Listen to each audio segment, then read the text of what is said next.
I onda, pošto daše evropske sile nisu volile rusko širenje na Balkanu, sazvali su Berlinski kongres, prepravili Santefanski ugovor u korist Srbije, ali postavili uslove da se Srbi odreknu svoje istorije i svega što je preko Dunava i Drine. U tom istom kongresu dat je mandat Austro-Ugarskoj da okupira Bosnu i Hercegovinu. I onda je, da bi se sprovele odluke Berlinskog kongresa, Stojan Novaković, koji je bio ministar prosvete i predsjednik vlade, poslao prevremenu penziju profesora visoke škole u Beogradu, profesora istorije Srećkovića, proizvana na Jurija Miloša Milojevića, da je morao ide čak u Leskovac tamo da predaje u nekoj gimnaziji, potrpali sve knjige, sklonili sve moguće i uveli nove programe po diktatu Berlinskog kongresa. Ja ne mogu da kažem da li su oni smatrali da je to na ograničeno vreme ili nije, ali ispalo je da nije na ograničeno vreme, nego da je to da traje, to danas još stoji na snazi. Stojan Novaković je doveo za profesora istorije na visokoj školi svoga kuma, Ljubomira Kovačevića, koji nije bio istoričar, nego pravnik. I onda tu je i Ruvarac, koji je se njima pridružio, i onda je počela priča o svemu i svačemu, grnja, ružnja, razni falsifikati, i sad, da bi sklonili istorijsku činjenicu da je otac Stevan Nemanje bio Tesa, koji je bio ban kuma, to je današnja Hercegovina, koji je umro i sahranjen u Trebinju, teško je bilo opravdati Austro-Ugarima da Hercegovina nije deo Srbije, kad je to Nemanjina dedovina. I onda su izmislili da nije Tesa Nemanjin otac, nego Zavida. U stvari Zavida je najstariji Nemanjin brat. Izvršili su zamenu i onda kaže taj Zavida, koji stvarno nije bio poznat, nikad poznata ličnost, onda je ispalo da je to bio negdje u Raškoj, neki plemić, ali prebaci u Rašku da ne bi bilo tamo. I ta politika je na snazi dan danas. Evo, mene su napadali od toga što sam se ja oslonio na Malga Urbinija i na Bomana, koji govore o Desi, kao Nemanjinom ocu.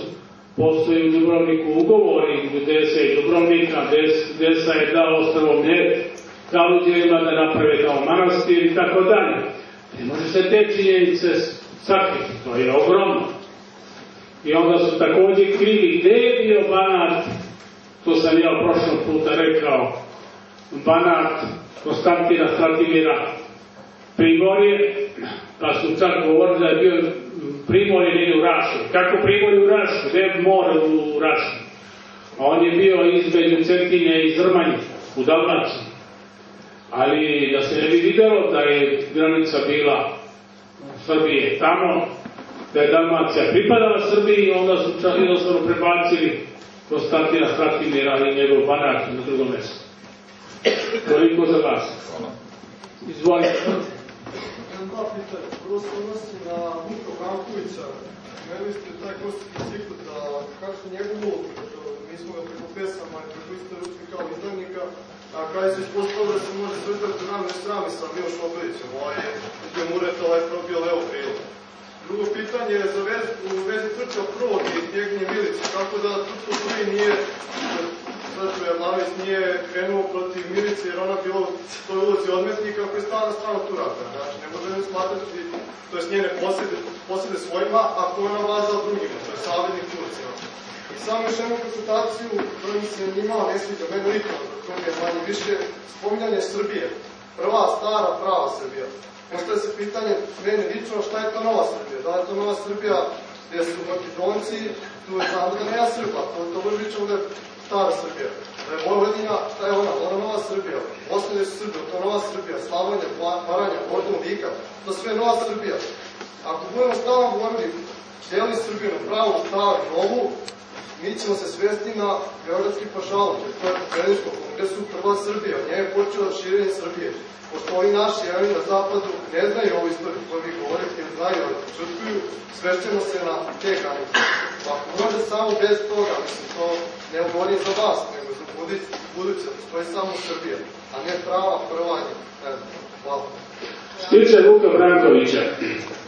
On je bio protivnik Saveza sa Bajazitom i došao u sukob sa Kevijom Milicom. I s te strane je on proglašen za izdajnika. Međutim, Vuk Branković je jedan vitez koji apsolutno nije ni pomislio nikovu izdaju, nego je časno odigrao svoju ulogu. Da je Vuk Branković bio izdajnik, ne bi njegov sin mogao da dođe za vladara Srbije. I to da nasledi Lazarevog sina. To je već sama činjenica koja sve to potjere. Ali da trebalo je nekoga okriviti, kada su već pravili od pobjede poraz, trebalo je naći nekoga da se okrivi, da se prikaže kao izdajnik. Da bi u toj ljudskoj psihi sve bilo na svojem mjestu. Što se tiče naziva Stara Srbija i Nova Srbija,